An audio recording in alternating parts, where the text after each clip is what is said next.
Holy cow, we are live. Today is going to be awesome. I am pumped for this episode. Like, oh my gosh, I've had what did we meet? We met on Monday? I don't remember. About a week or so ago, but way to do the research and show prep. Yeah. Awesome. It's my SOP. Uh Perfect. Okay, well, I am just going to dive right into it. We'll start off with introductions, and then I will describe the structure of the show, and then you and I will start talking. Introduction: I am Jonathon Guyer. Noteworthy note: I helped implement a health information exchange for the state of Minnesota, and in that opportunity, well, we were the most successful in the United States. Some of what we did here in St. Cloud, Minnesota, was incorporated into the $10 billion Cerner contract. The big part of that, the opportunity that came with this HIE implementation was I was able to sit down and drink a cup of coffee with 30 some odd thousand veterans. And that's a big deal. I bring it up every episode. Why? Because it changed how I think. Yeah, it changed my perspective, and the output of those interactions is going to be visible in this conversation. Another note, I coach boxing. I'm not sure if you can see it. Last night, I forgot to turn on the AI, the complexion AI, but I got some marks from sparring with a bunch of little kids. Why? Because it's awesome. So our boxing class maxed out, and we started streaming this on YouTube, and we've just crossed 320,000 views. Floyd Mayweather watches our show. Yeah, our boxing channel live stream has turned into a big deal. So right now, I am a coach for people all over the world, or a lot. Our class has been an inspiration for people all over the world, and it's getting bigger and bigger. Okay, that is my spiel. This is awesome. Shaun, you're up. How can I follow that? I just wing it. I recommend you do the same. That's tough. Hi, I'm Shaun Gold. Floyd Mayweather doesn't watch anything I do. Although when I was in nightlife, I used to watch him all the time as he entered the club. So I guess there's that. Former nightlife ninja, general partner at Improve Ventures. I've been involved in entrepreneurship my entire life. I'm a two-time best-selling author. I'm the intellectual blood bank for many founders, executives, and VCs across social media. I also appeared on Jeopardy, where I high-fived Alex Trebek on air. So take that, boxing class. Awesome. Which is fair. Yeah. And I'm happy to be here. This will be fun. Oh my gosh. And yeah, actually, I speak to it a little bit in this article, but that's why I reached out to you. You have your profile pictures, you and Alex Trebek. How could you not reach out to somebody? And yeah. What an awesome profile. Thank you. Yeah. Before I describe the structure, I believe this conversation was meant to happen. Nothing but awesome. I'm excited to hopefully not let down your high standards. My gosh. I'll do my best to have a deep thought, but a large conversation that's all encompassing. I like it. Okay, so structurally, we read a paragraph at a time, and then we'll discuss the context.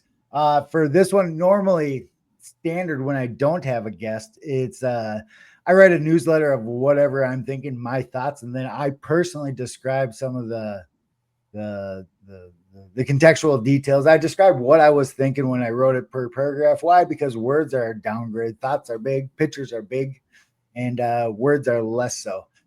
This is a little different. With a guest, I try to write my newsletters to build them up, to set them up, to actually like facilitate a good conversation. So the newsletter that I publish on Wednesdays is essentially a conversational structure. It's something to talk about. Right? Like it's setups for good conversation. So my ask to you would be chime in anytime. Say if you got something good to say. Say it. How can I top your eloquence? Yeah. it's the flamboyant hand moving. That's the big part. Right? You're like sparring with me. It's not a match. keep Awesome. Keep them on the desk. Come on. I like it. Okay, diving in. Our special guest this week is Shaun Gold, and you've likely already read his content this week without knowing it. Shaun Gold is a content writer for movie stars, athletes, and some of the most famous CEOs in business. I make a point to build up my guests, right? Like, holy cow. Oh my gosh. Also make a point to say we're under NDA for a lot. So if you want name drops, I can't do it.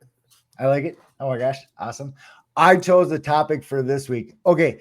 I believe I speak to this later, further in the article or whatnot, but I would like to describe that conversation we had last week when we were like, okay, so my only requirement for this show is that the guest member comes up with a deep topic or deep topic. That's it. Like everything we do is measured off of that deep topic.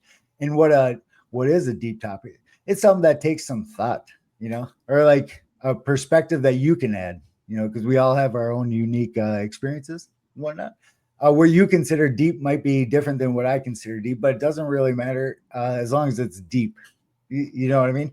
And okay, the well, way you to and put it is that an ant might think the counter to the floor is really deep, but to us, it's just 2 feet. oh my gosh, So that was deep. That was deep.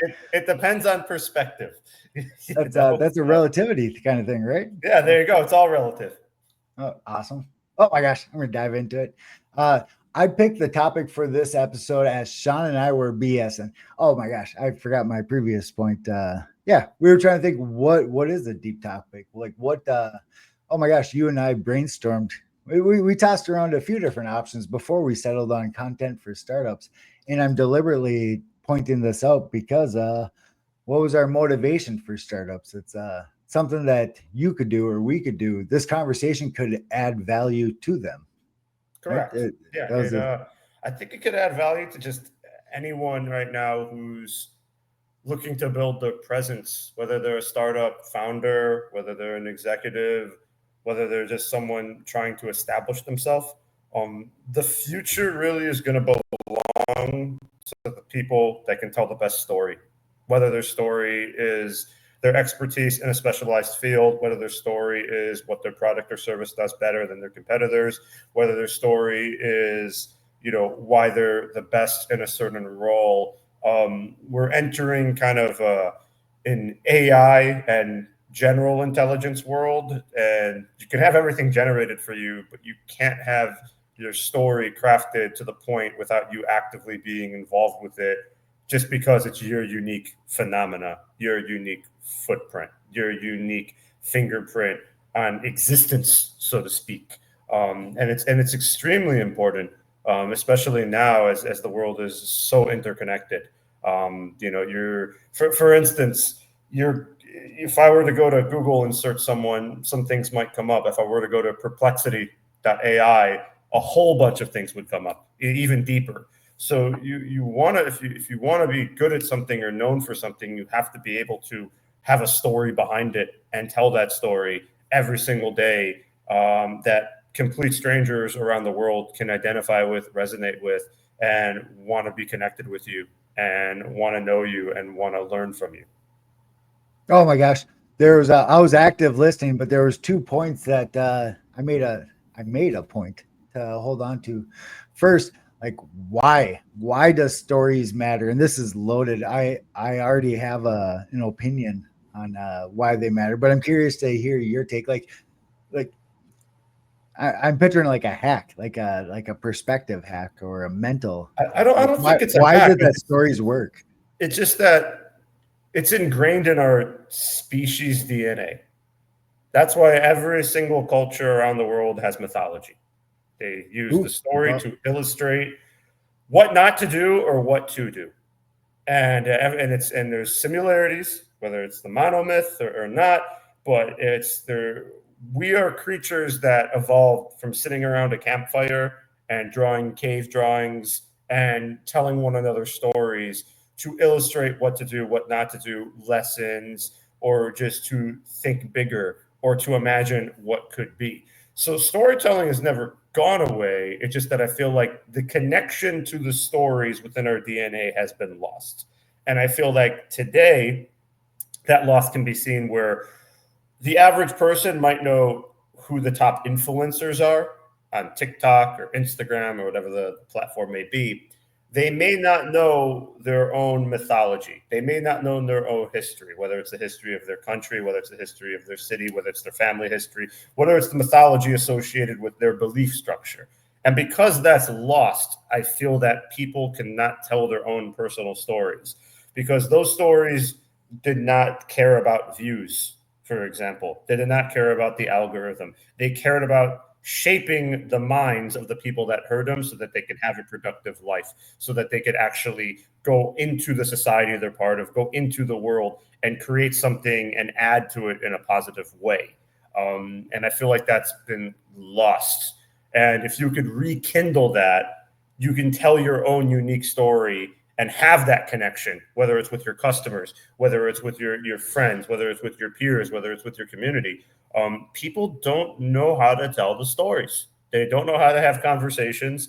They don't know how to sell. It is the repeating of what they see online rather than their own personal, unique perspectives, skill sets, and experiences Like a that group craft that think. unique phenomena. Correct. There is a hive mind, right? That is what social media is. It is like a collective consciousness gone berserk, right? And if you have all these notifications going off and you're locked into it, you're not going to have the individual, right? The individual aspect that comes. I'll give you a perfect case in point. One of my absolute favorite stories, because we're talking about storytelling. Yes, sir. and Yes, sir. this applies to life, but it definitely applies to entrepreneurship. There's a 14th century telling of the search for the Holy Grail. You know what Indiana Jones was looking for in the third movie. Monty Python is where I went. Yeah, exactly. You know that we know it. But in the story, the Grail appears to all the knights of the Round Table, then it disappears, and they all decide to go after that prize because it's worthy of questing, but not as a group, only as an individual, because to go forward as a group would be a disgrace. So each knight went to the forest where there was no path and where it was darkest, and they forged their own path. And the meaning of that is if you can see the path laid out before you, you're not on the adventure. You're on somebody else's path. You're just following the assembly line. You have to find your own individual path through life, your own individual story, and you have to use that to build out the life that you want and the life that is waiting for you. And if you don't follow that, the meaning of your individual career, your individual startup, your life is lost. It's lost. And we see that. We see that in people that just follow the same tried and true paths that seem now with AI advancing as rapidly as it is, we see those paths being eroded, right? We see careers and jobs becoming obsolete. We see degrees becoming useless. So you need to be able to forge your own path, use your different experiences and combine them in a manner that is worthy of your own personal story that you can use for yourself and to inspire those around you. Yeah, but that's scary.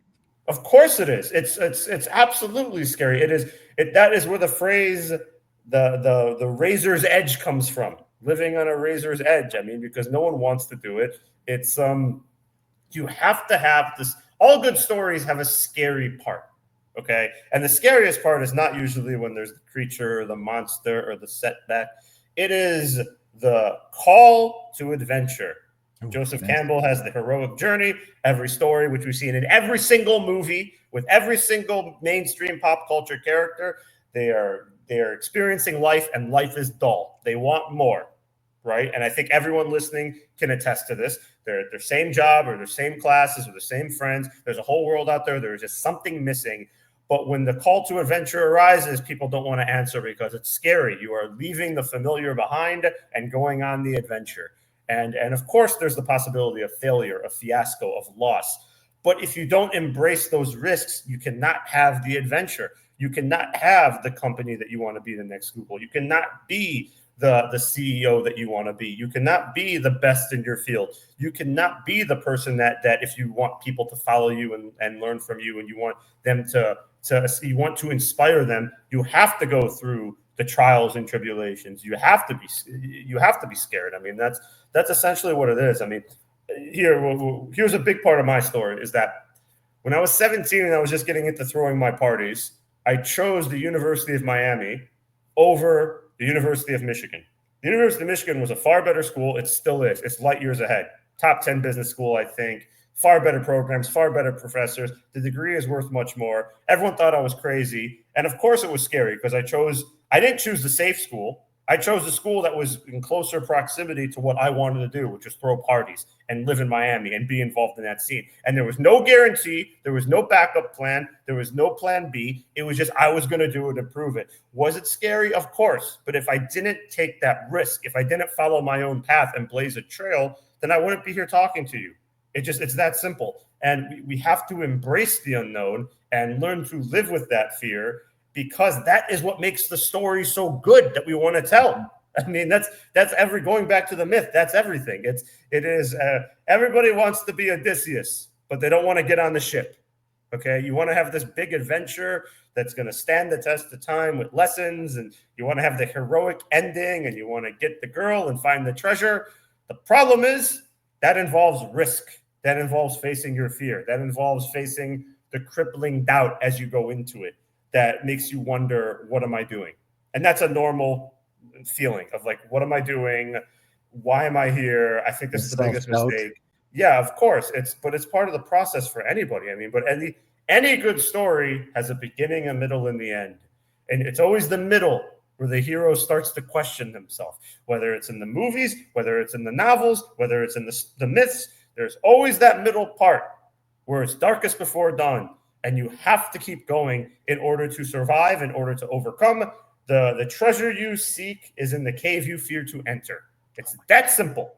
It's that simple. And that's what always makes a good story. Whether it's a LinkedIn piece with a beginning, middle, and an end where you can take something away, there is going to be lessons learned. And the lessons aren't just learned from thinking about it or asking ChatGPT to generate it. They are learned from blood, sweat, and tears. And that individual going through that so that others don't have to. Oh my God. I hope my audience, I'm an empath. I hope my audience is able to pick up on not only what you just said, but how you just said it. You're good.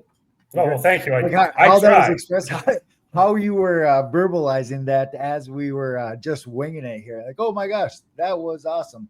I naturally watch every move you make or everything you do. And I'm not sure how to describe it, but I have the impression that was awesome.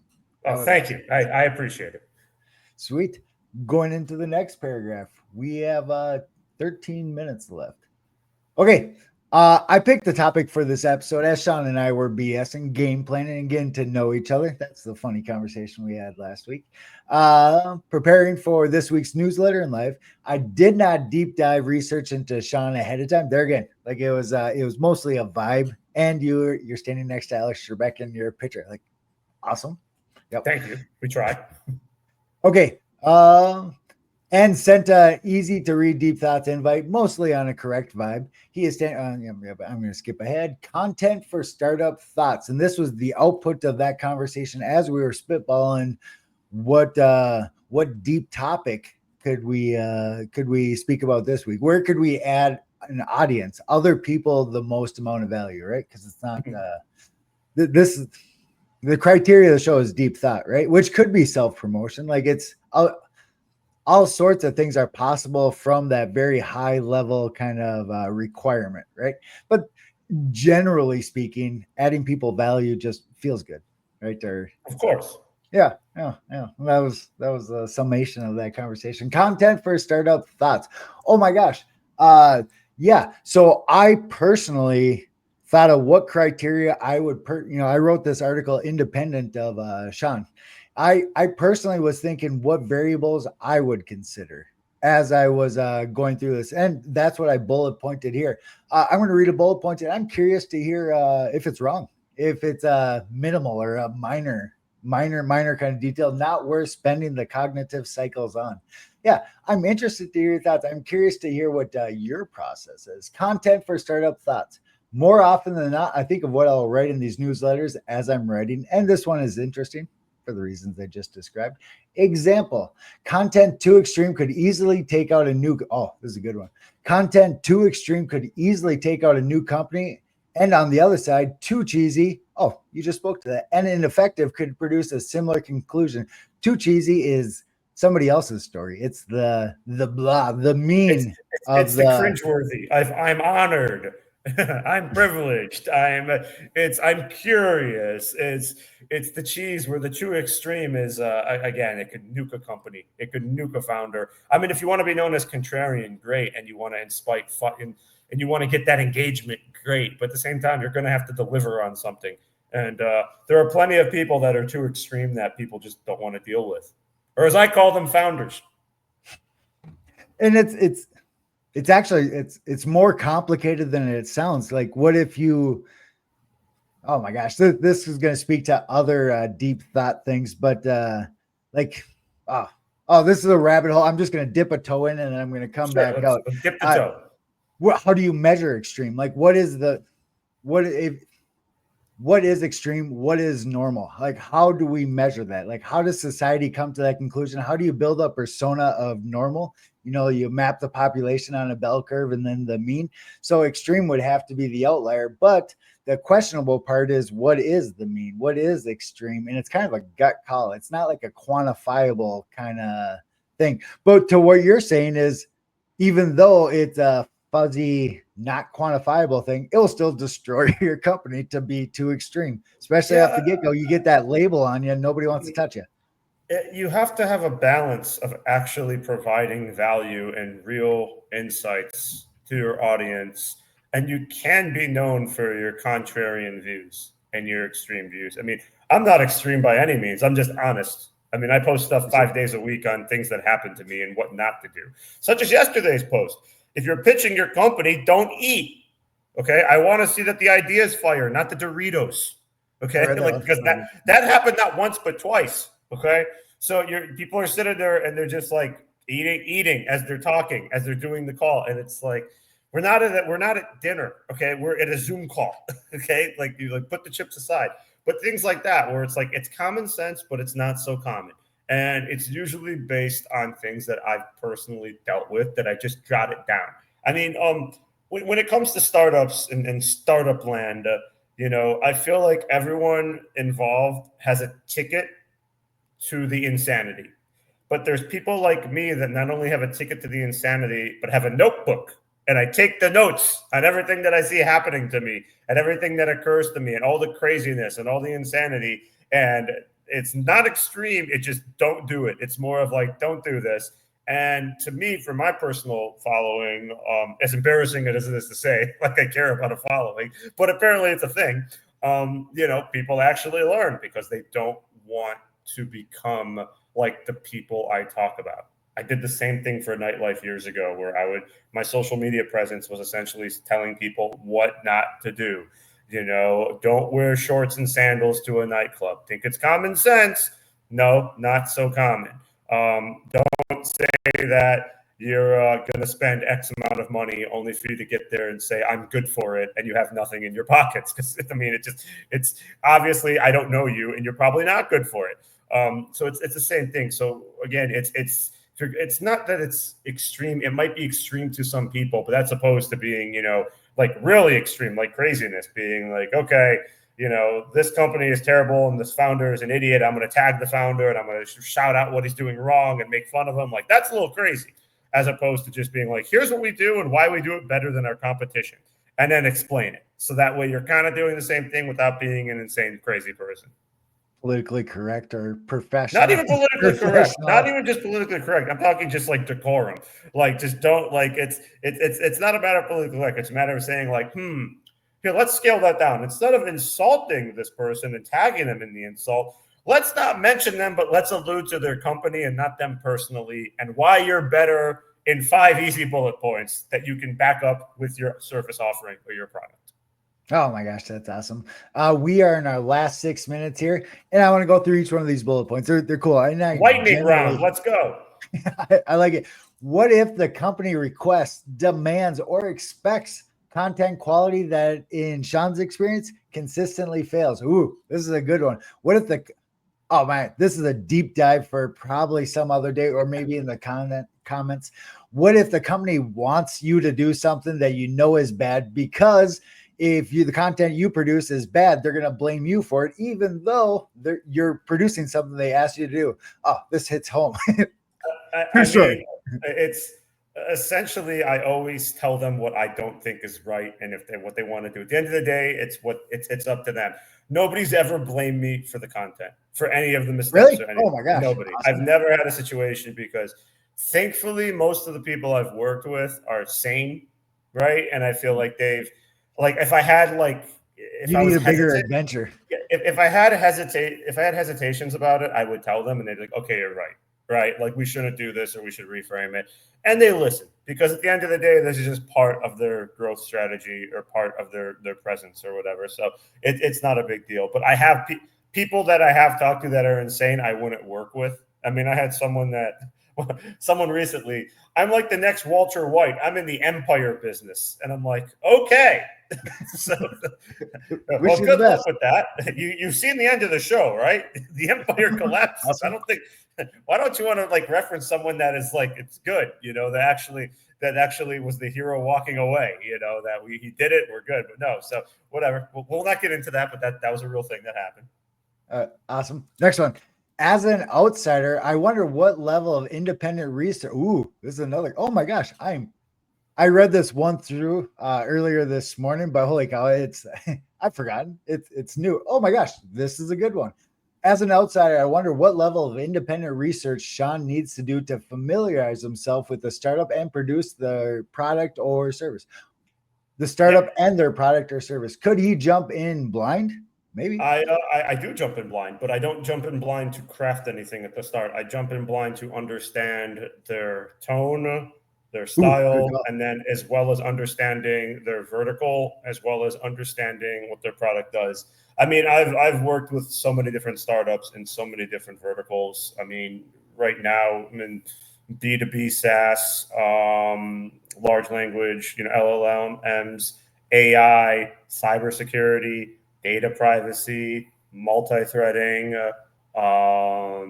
e-commerce, multiple ones in e-commerce, influencer marketing, venture capital, private equity. And you're describing that as each one of those being a vertical, each one, right? each one of those being a vertical, and of course, I mean, CMOs, marketing. So I've done so many. I mean, it's just a matter that I'm able to retain the information, do deep research competitors, talk with the clients to bring out the stories they want, and it's for me it's fun because I like learning, and who knows, maybe they'll let me be back on Jeopardy and I can use all my knowledge to do it. They'll change the rules. We've been petitioning them to change the rules so that we can come back. Oh my gosh, that's up. And actually, I didn't think of all the associations from all the different markets you going in, and all this deep dive research that you just described, giving you an advantage in this research-based game show. Yeah, well, everything helps. Like I said, it's going back to your individual story, and all these little threads come together to deliver this tapestry, right? That is your life, your career, what you do. So essentially, everything is random as it seems could come back and play a role. So I never kind of shy away from it unless it's kind of something that I have no interest in or is real boring. Some things are just really, really boring, and I don't do it. True that. We got 2 bullet points left in 1 minute and 30 seconds. Overall, and from Shaun's perspective, what types of content work best for what types of startups? Oh, hey, this is a good one. It really depends, to be honest. The best content that I've seen perform is ones that either teach some really good personal, like life lessons from personal stories. Nice. And the ones about overcoming challenges and failures. The ones that don't perform as good are just kind of the one, and I don't really write it, but it's like bland stuff. It's like, here's what I learned while spending 2 weeks as an intern. Like, that stuff doesn't really work. But the actual meat of the stories that has complete strangers liking, sharing, and actually following and learning, those are what work best. Oh my gosh, we only have 1 minute left. I am interested to deep dive that one with you a little bit more. I might ping you on the comments. Why? Because it's good promotion, and I want to know more. That's good. That is my world right now. All right. I'm happy to answer any questions. I like it. Last 30 seconds. Shaun offered to introduce me to a bunch of awesome high-level people. I wonder what role networking plays in his line of work. Let's just leave it at that. Oh my gosh. It plays a major role. It's probably the most my best skill set and the most important, and everyone should be networking every day because you never know who you will meet or who will open a door for you. Oh my gosh. White House staff attend nearly every one of these episodes. Why? Because I reached out to them. Or, that's If my you need world. me to Like, run I something, moved Congress. to the Department of Nightlife, I'm your man. I like it. Oh my gosh, we are at time. Closing thought. I just ambushed my guests with this one. One takeaway, one thing, one inspirational thing you could give our audience. Like what they should do. Content for startups. Like what can you give them in one sense? I will give them a closing thought that Like for as long as they live, keep learning how to live. oh my God, that was a good one. High five. Up top. Awesome. Shaun, this was crazy cool. Thank you for being a guest. This was awesome. Everybody watch it. I'll I'll post the recording on Easy to Read Deep Thoughts. And oh my gosh, super cool. I appreciate it, Shaun. Thank you for having me. Thank you. And then stream.